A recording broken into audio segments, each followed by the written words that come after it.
namely that antidepressants often do not do what they promise and are in fact causing harm to many. Dr. Steve Hotze is suing over Obamacare's employer mandate. It's time for a wellness revolution.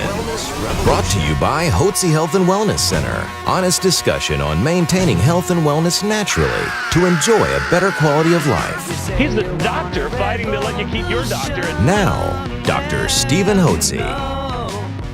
Welcome to Dr. Hotze's Wellness Revolution. I'm Stacey Banfield here with our special host, Dr. Stephen Hotze, founder of the Hotze Health and Wellness Center. And if you have not gone online yet to download our podcasts, do so. All you have to do is go to hotzepodcast.com. That's HOTZE podcast.com. We always have a lot of interesting guests, interesting information. It's always informative and educational as well. And we do have a great informative educational show for you today. We have got a specialist in vitamin D, and we have been singing the praises of vitamin D and how important it is. And so I am thrilled to have a doctor on here who can talk to us more in detail about that. Right, Dr. Hotze? Well, thank you so much, Stacey. And let me remind each one of you that I believe that you need a health coach. You need a doctor and a staff of professionals who can coach you onto a path of health and wellness naturally without using a pot full of pharmaceutical drugs, so that as you mature, you enjoy life. And you feel full of energy and vim and vigor, and you're healthy. There's no reason, I don't care what age, whether you're 40, 50, 60, 70, 80, even 90, that you just shouldn't feel full of energy. I'm 67. I'm still going strong. And the reason is due to the fact that I believe in natural approaches to health, and we're going to talk about a very important vitamin that you need to be taking if you're not. And I know if you're a guest here at the Hotze Health and Wellness Center, everybody's on vitamin D. We're visiting with Dr. Michael Holick.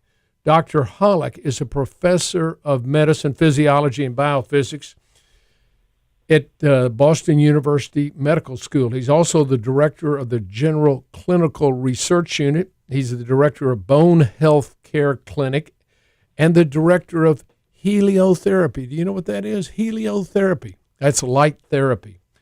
So he's in charge of heliotherapy, light, and skin research at Boston University Medical Center.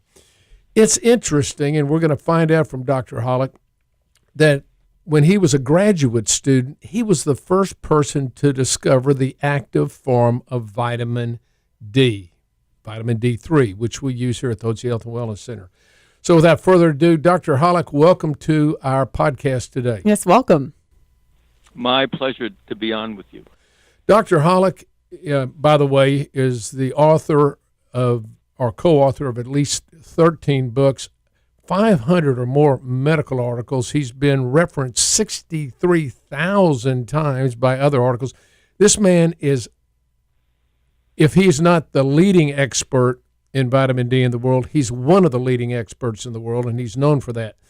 Now, Dr. Holick, I'm just interested because you have so much work and study and research that you've done on vitamin D. How in the world did you get interested in vitamin D to begin with? Everybody always asks the same question. And just to be in the right place at the right time. Back when I started my graduate studies back in 1969, I went to the Department of Biochemistry, and I was keen to work in the hottest area of biochemistry. And at that time, it was the identification of DNA and reverse transcriptase for cancer and all kinds of other issues. And so that's what I wanted to work in. But they had lots of postdoctoral fellows, so they weren't interested in a graduate student. So I was sent over to this guy, DeLuca, and he told me, I'm going to work in vitamin D. And my response was, why do I want to do that? And the answer was simple, because that's probably the only thing you're going to get to do. Oh. And so, but it turned out to make a sow's ear into a golden purse, because back then people thought vitamin D important for rickets. We don't see rickets anymore, and so really, who cares about it? It's in cod liver oil. But now we've recognized that it's probably one of the most important nutrients for good health. Well, doctor, speaking about vitamin D, I've heard people say that and tell me your take on this, that vitamin D is really a hormone. Tell me your take on that as opposed to a vitamin, calling it a vitamin. Right. So there's no question that it's a hormone. by definition, it's a hormone. A hormone means that it's made in your body, and it has to travel someplace.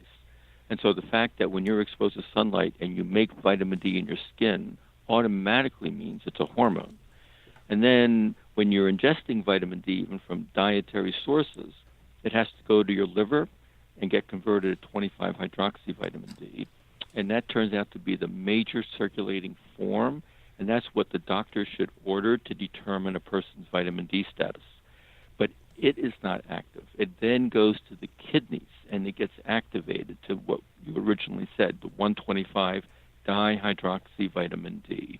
And that then goes to your bone and to your intestine to regulate calcium and bone metabolism. Well, so that's why we mentioned earlier in Dr. Holick's comments, he mentioned the term rickets, and explained to people what rickets is and what's the cause of rickets. Right. So rickets is a bone disease that typically is seen in children. And if you go on the internet, what you would typically see a rickety child being like 2 to 3 years of age with bowed legs and sometimes some projections along the rib cage. That's because when you're vitamin D deficient, there's an alteration in how the bone cells are maturing, and they can't mineralize any of the collagen matrix that's laid down. So there's a lot of instability, especially in the lower legs. So as a child begins to walk, gravity is pushing down on them, and the legs bow out. It turns out that rickets, most people think, is incredibly uncommon, but it is actually pretty common. It's just that we don't appreciate it because you don't see these overt signs. But we estimate, for example, that probably more than 50% of women in the United States who are taking a prenatal vitamin are vitamin D deficient at the time they're giving birth, and therefore likely giving birth to infants that are vitamin D deficient and probably have infantile rickets. But we also know that when you have the so-called mineralization defect caused by vitamin D deficiency in your skeleton, this can also affect adults, but in a different way, because you have now so much mineral in your bone that even if you have this so-called mineralization defect, you won't have any skeletal abnormalities that are obvious. However, unlike osteoporosis, which are holes in your bones that does not cause bone pain, vitamin D deficiency osteomalacia, which is adult rickets, causes global aches and pains in bones and muscles that is often misdiagnosed as fibromyalgia. Oh, interesting. Fatigue syndrome, right? Or even these patients are written off as being drug-seeking or crazy. Hypochondriacal, sure. Well, vitamin D then is a hormone rather than a vitamin. It's a nutrient made by the body. And explain that process, and I think it'll be very interesting for our listeners to understand that cholesterol plays a major role in the production of vitamin D. So cholesterol, rather than being dangerous and harmful, is an absolutely essential molecule made in the body or sometimes consumed that plays a significant role in your ability to produce vitamin D. Doctor, why don't you visit with us about that? Sure. So it turns out that your blood cholesterol has actually nothing to do with vitamin D synthesis in your skin. Your skin cell makes cholesterol, and that's very important for the overall health and welfare of your skin. But the precursor of cholesterol, 7-dehydrocholesterol, is what absorbs ultraviolet B radiation, solar radiation, that then converts it to pre-vitamin D3, which is thermally unstable and quickly converts to vitamin D.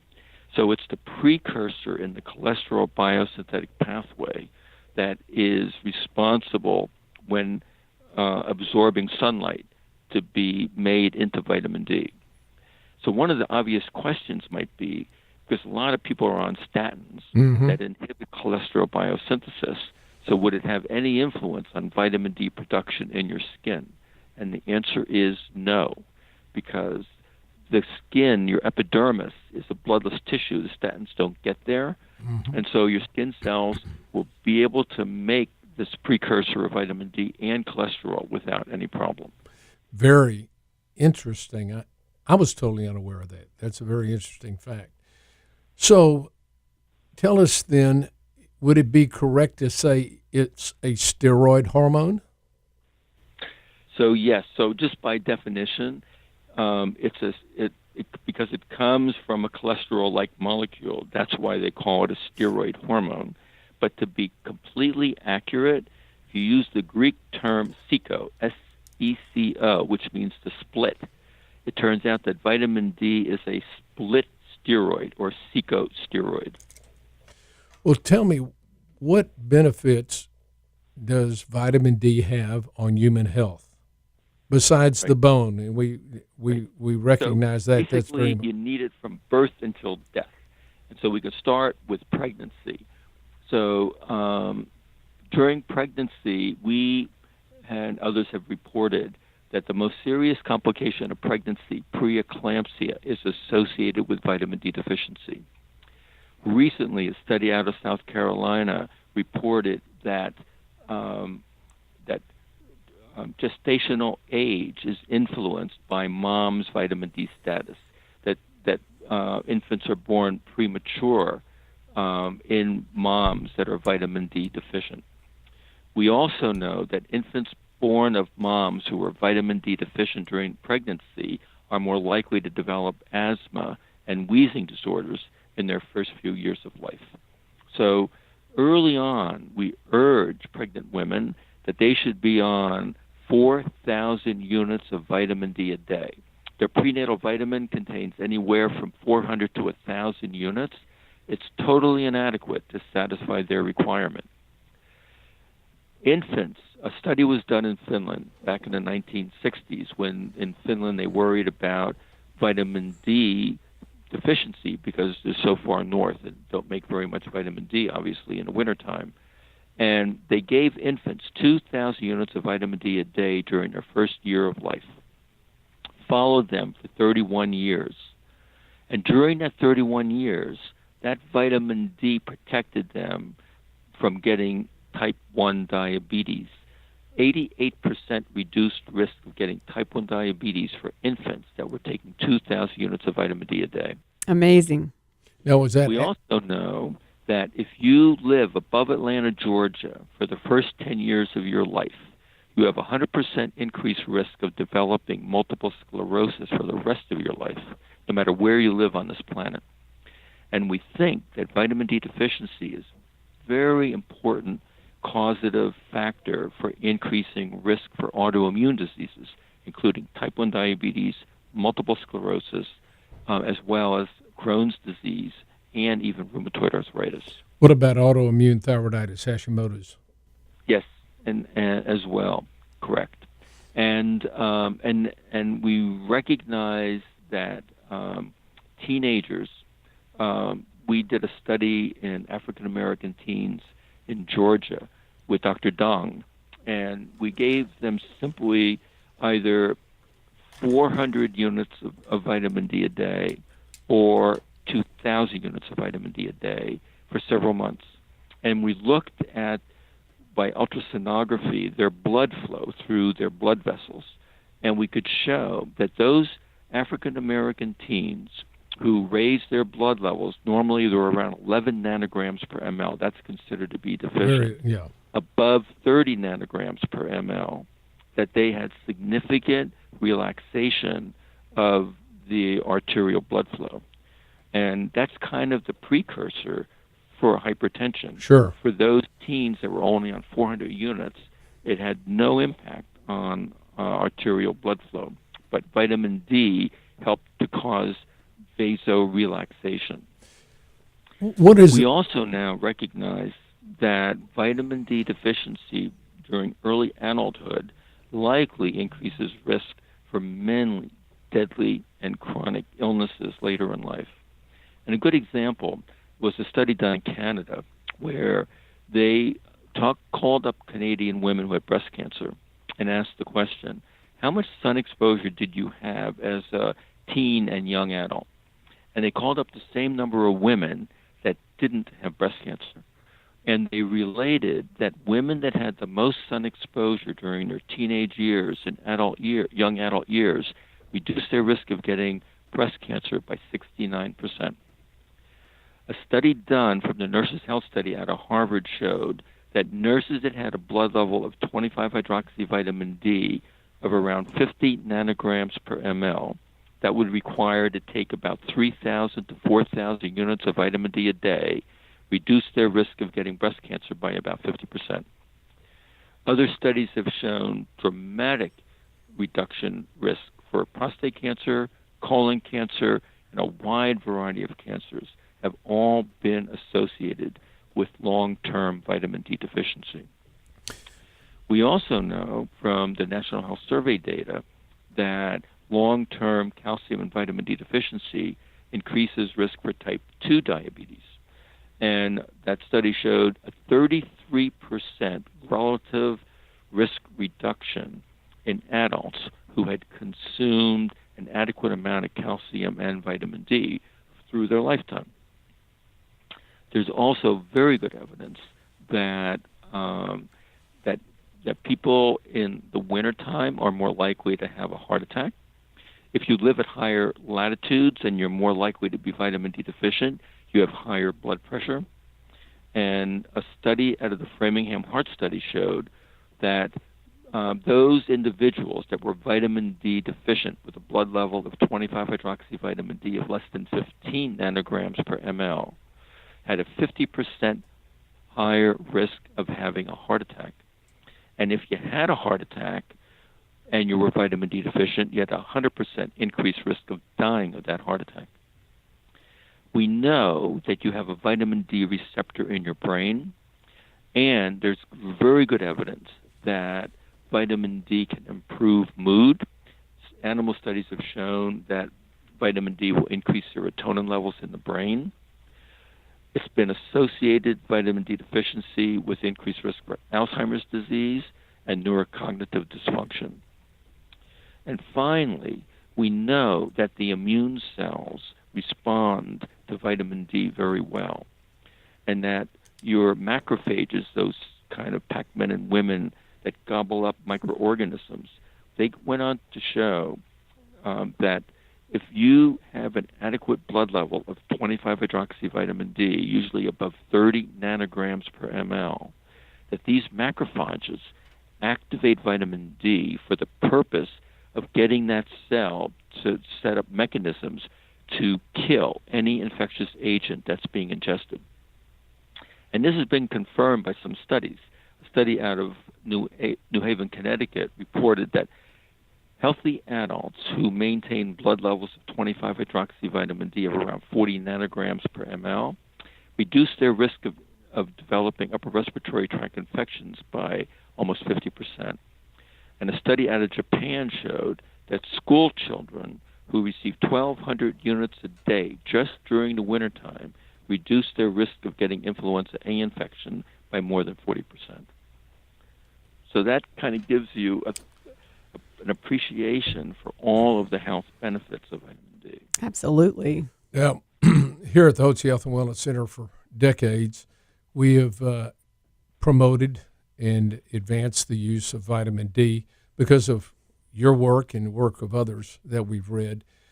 And what we found in most of our guests, the vast majority, it's probably an 80-20 rule, is at least 80% of the people that we measure their vitamin D levels are below 30 nanograms per ml. That's, down in the 20s. It's amazing and shocking, really, how low we find vitamin D levels. And this simply correlates to what your studies have shown, too, that they're in America, most Americans are vitamin D deficient. And the reason is primarily because, frankly, most of us aren't out we don't get much sunlight in America. Well, I'm in my office all day. That's right. I'm not outside. Now, there's some methods that, and I know you have written about this, about LED lighting, interior lighting and its benefit in helping people produce vitamin D. Can you talk about that? Sure, but first what we should talk about is how can you take advantage of sensible sun exposure, right? Because time of day, season, latitude, degree of skin pigmentation, they all influence vitamin D production, and that's part of your problem. So, for example, people think that in the summertime, if you go out in the early morning, like 8, 9 o'clock in the morning, go jogging, that you're making all the vitamin D that you need, and it's less damaging to your skin. Turns out just the opposite. It's actually the worst time to be out for your skin, and you essentially make no vitamin D. We've done studies to show that basically you only make vitamin D from about 10 a.m. until about 3 p.m. Whether you live in Atlanta, whether you're in Saudi Arabia, or whether you're up here in Boston, it's all about the same. We also showed if you live above Atlanta, Georgia, you basically cannot make any vitamin D in your skin from about November until around mid-March. And it all has to do with the angle of the sun. When the angle of the sun is more oblique, the vitamin D producing rays are absorbed by the ozone layer. And so rule of thumb is that if it's sunny outside and you're standing, if your shadow is longer than you are, you know that zenith angle is greater than 30 degrees, and as a result, you cannot make any vitamin D. If you put a sunscreen on with an SPF of 30, it reduces your ability to make vitamin D in your skin by about 95%. African Americans are at extremely high risk for vitamin D deficiency because their skin pigment is a wonderful natural sunscreen, so they need to be outside up to 5 to 10 times longer compared to a Caucasian to make the same amount of vitamin D. So how to deal with this? There's only one thing to do, which is to develop an app. And so working with Ontometrics, we developed an app because we had been collecting data around the globe for time of day and season and vitamin D production. And if you use DMINDER.info, that app is free on your Android and on your Apple iPad. It will tell you anywhere on this planet when you can make vitamin D, how much vitamin D you can make, and it tells you and warns you to get out of the sun so you don't get a sunburn. That's fascinating. Do you mind repeating that one more time for our audience? Sure. So DMINDER, so DMIN as in nickel, DER.info. DMinder.info. Okay, perfect. Yep. And so you're right. It turns out that that even though I don't advocate tanning, for those that wish to do it, I usually recommend they do it responsibly. And most tanning beds put out the vitamin D producing rays. And we actually did a study in tanners in Boston in the wintertime and showed that they had robust, healthy levels of 25-hydroxy vitamin D, averaged about 48 nanograms per ml.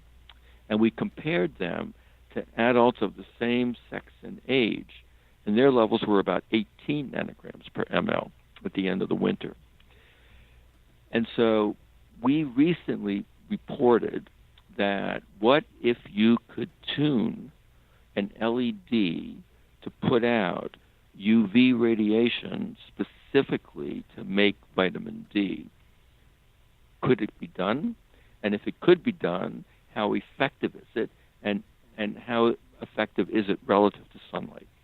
And so we published a paper just recently in Scientific Reports and showed that, yes, you can tune an LED to put out radiation that specifically makes vitamin D, and that you can demonstrate, and we demonstrated that it's 3 times more efficient than sunlight, which means that it basically is 3 times not only more effective, but also improves the risk of skin cancer by about 300%, reduced risk for having DNA damage in your skin because it's so efficient in producing vitamin D. So you talk about conquering health problems in America. All of us who are living in working indoors most of the time, and we're not out in the sun, is part of our work. what if we had this light, natural light, in all the buildings? What kind of health impact would that have on the country? It's a very good question, and I've been asked this question, and some engineers had come by thinking about this. I mean, the best way to do this potentially would be to have it in your shower, right? Because I mean that's a great place. Yeah, sure. You're naked. You're butt naked, and you get a whole body exposure. The problem with it being indoor lighting is that it can increase risk for cataracts because of the UVB, and so you can't use it in a general office setting or even in a home setting without having some kind of eye protection. That's interesting. That's why the LED system that we're in the process of raising funds for it to develop is that our system, the game plan is to have like a LED about the size of a piece of paper that you would simply apply on your thigh or your abdomen, turn it on for a minute or two, make all your vitamin D.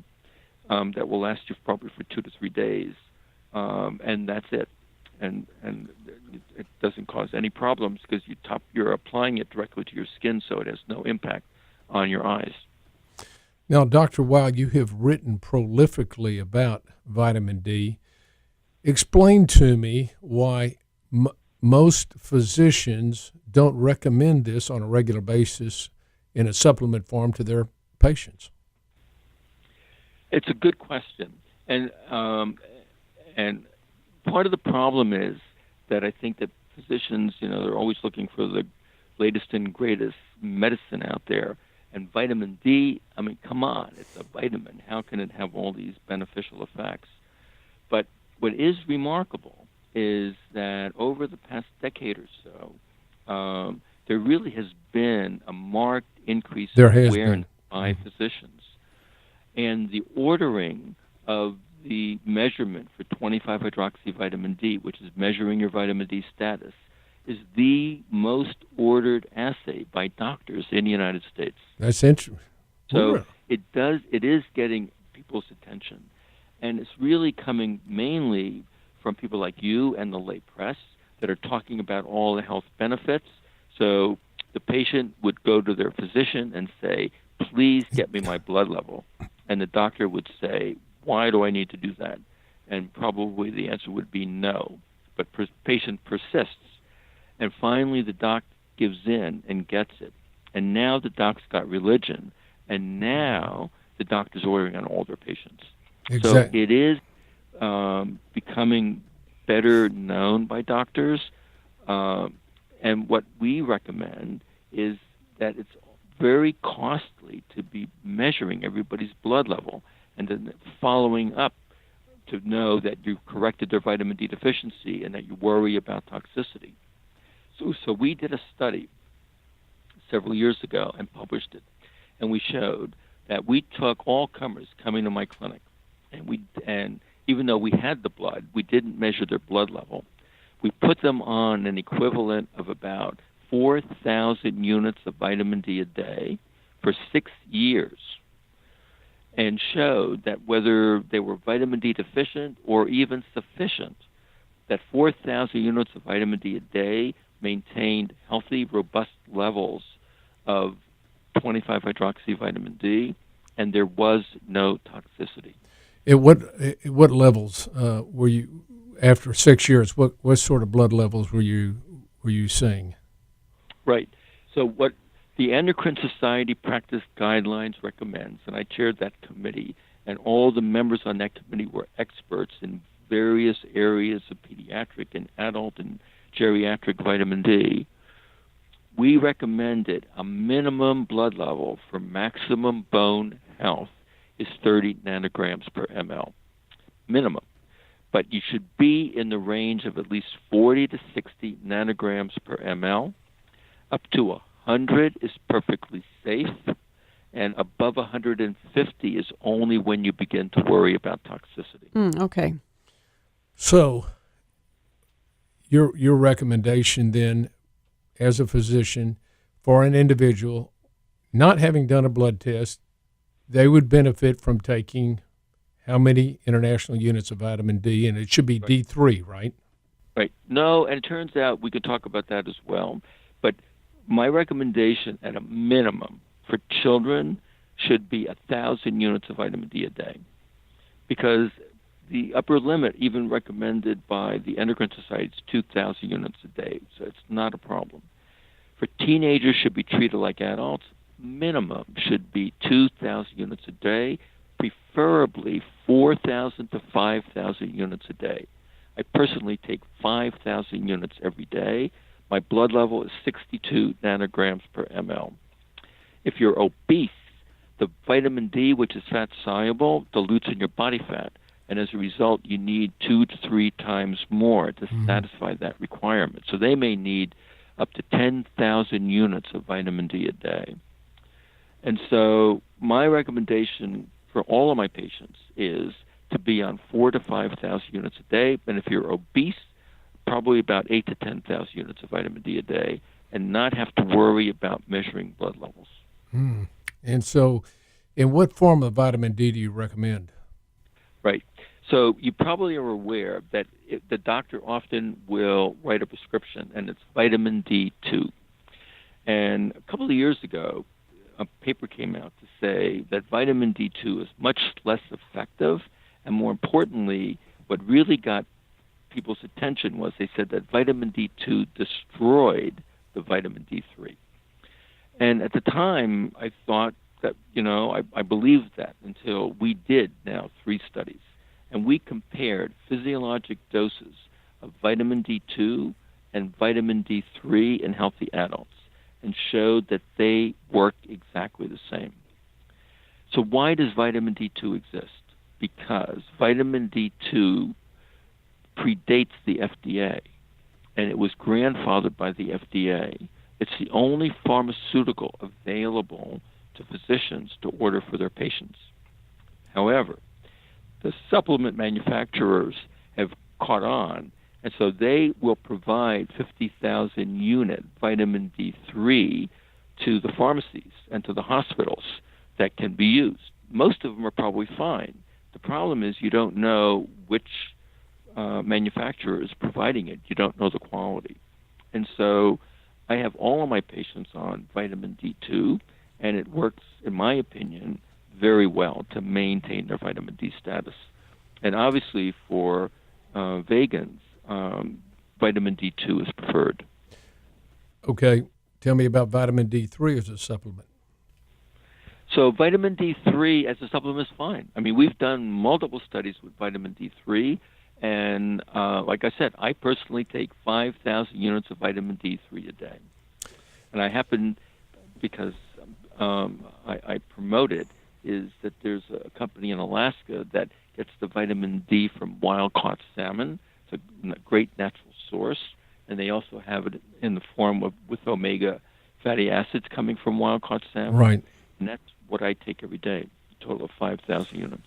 Well, I take about 10,000. More. I take 10 to 15,000 every day, and have done for a number of years, and my blood levels all are somewhere between 70 and 90 usually. So, and totally expected. There was a study that I participated in with the Pure North group up in Canada, and what they did was that they interviewed people that were taking vitamin D, up to 20,000 units of vitamin D a day for years. And we measured their blood levels, and they're just like you, in the range of 60 to 100 nanograms per ml. We looked at their blood calcium and their urine calcium. Any evidence of toxicity, there was none. Does the body just adjust to that over time? Is that why? Say it again? Well, does your body adjust to those levels if it gets used to taking, like 15,000 IUs or 20,000 IUs? Does it just adjust over time? It turns out that 2 things are going on. The first is that, often people think that when their doctor orders a blood test and it's really, really low, that they need to take much higher doses to be able to get their blood level up. It turns out not true. It turns out that the body isn't stupid, and it knows it needs vitamin D. So there are 4 different enzymes in your liver that convert vitamin D to 25-hydroxy vitamin D. So when you're severely deficient and you take a small amount, you will rapidly raise your blood level in the range from about 5 to 15 nanograms per ml. But once you get to around 20 nanograms per ml, you only begin to raise your blood level by about 1 nanogram per ml per 100 units. When you start to get near around 40 to 50 nanograms per ml, now you need almost 500 to 1,000 units to begin to raise your blood levels.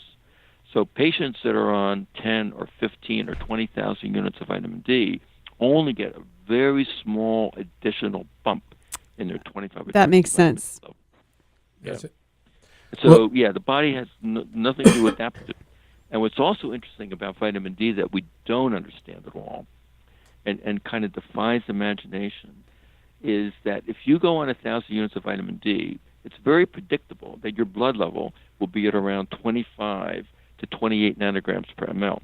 And when you stay on 1,000 units, you would think that eventually it would continue gradually to rise.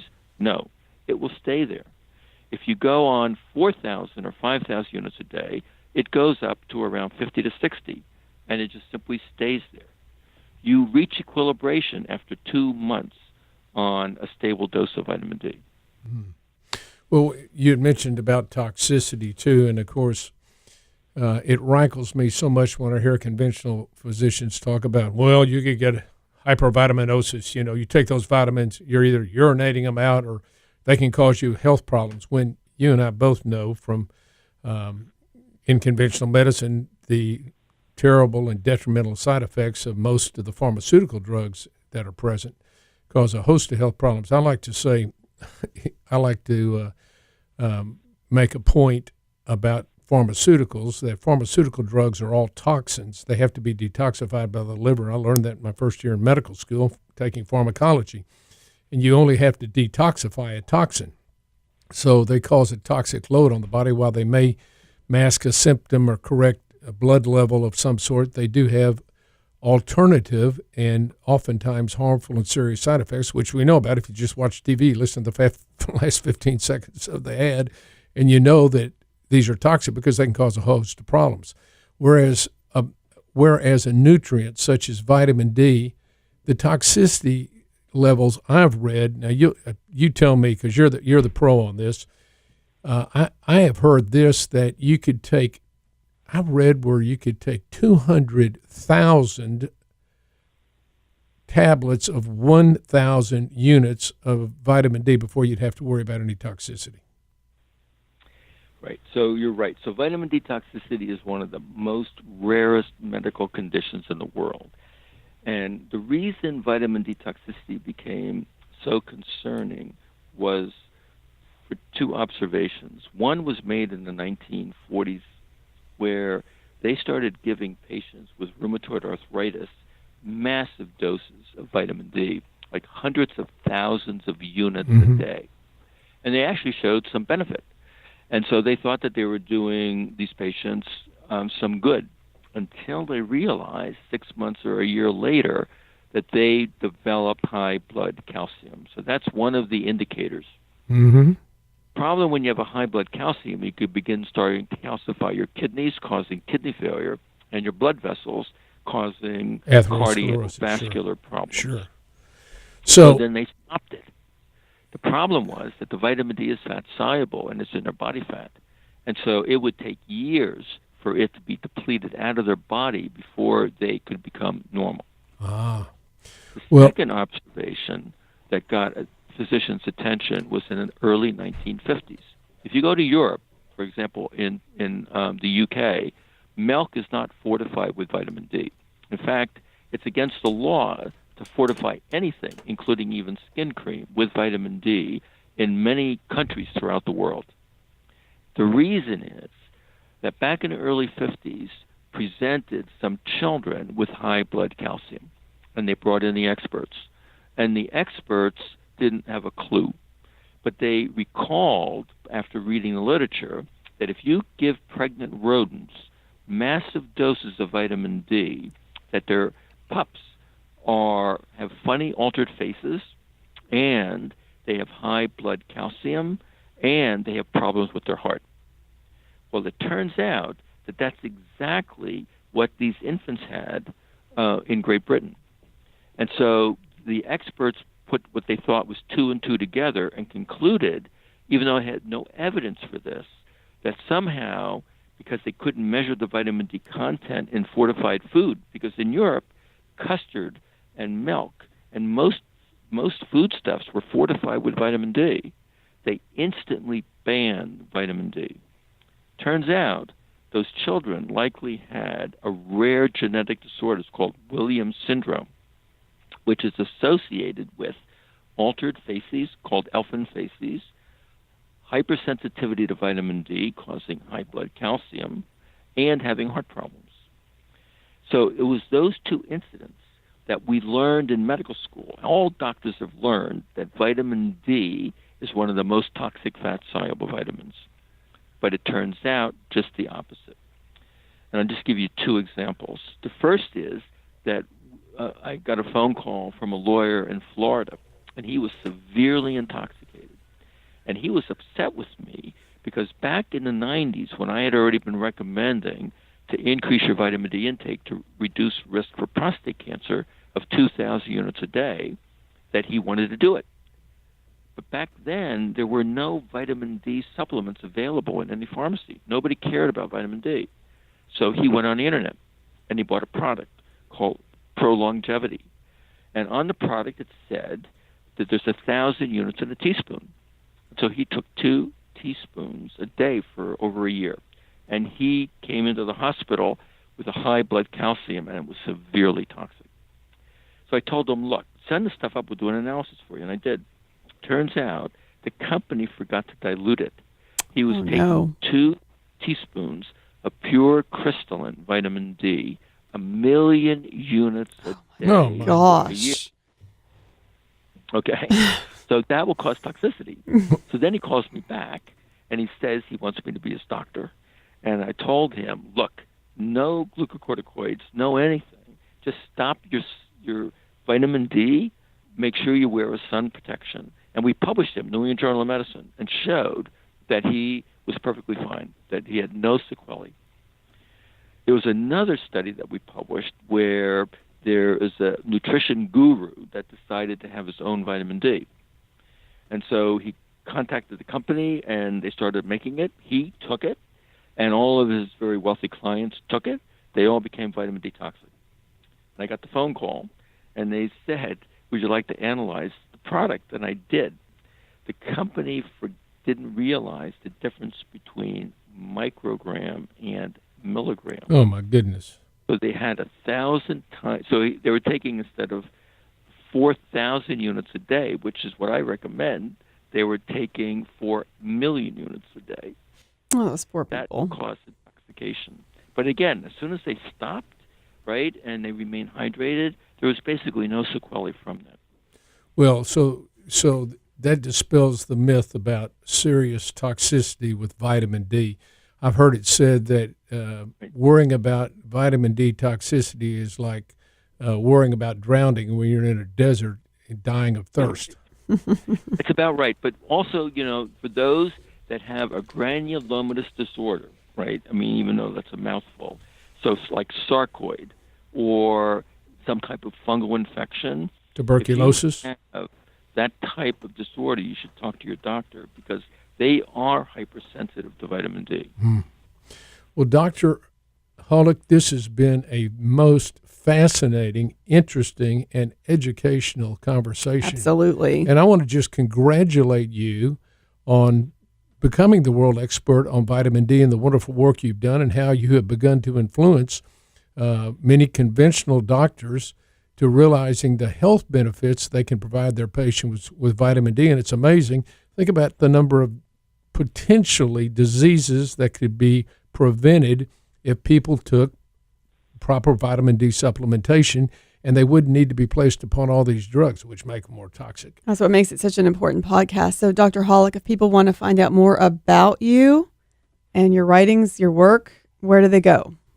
Sure. So just go to drholick.com or go to the app, and in there is also the website. So just the dminder.info. dminder.info or drholick.com.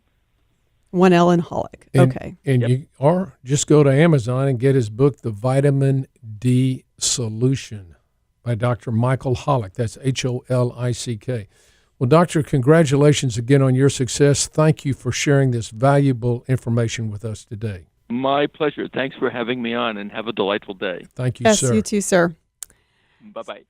So I am sure that a lot of you are very interested in how you can get high quality vitamin D, and I do want to let you know that it's very easy to order it from Hotze Vitamins. We do carry it. We can vouch for its quality. A vitamin is not a vitamin is not a vitamin, so you know where to go to supplement there, and so much good information there, Dr. Hotze. So it's absolutely fascinating segment. I always learn something more about vitamin D each day. So what do? You can go to HotzeVitamins.com to order your supply of vitamin D. That's Hotze, Hotze, vitamins.com, or you can call 1-800-579-6545. That's 1-800-579-6545. It is always a pleasure to have you here each and every time here for Dr. Hotze's Wellness Revolution. Have a blessed day.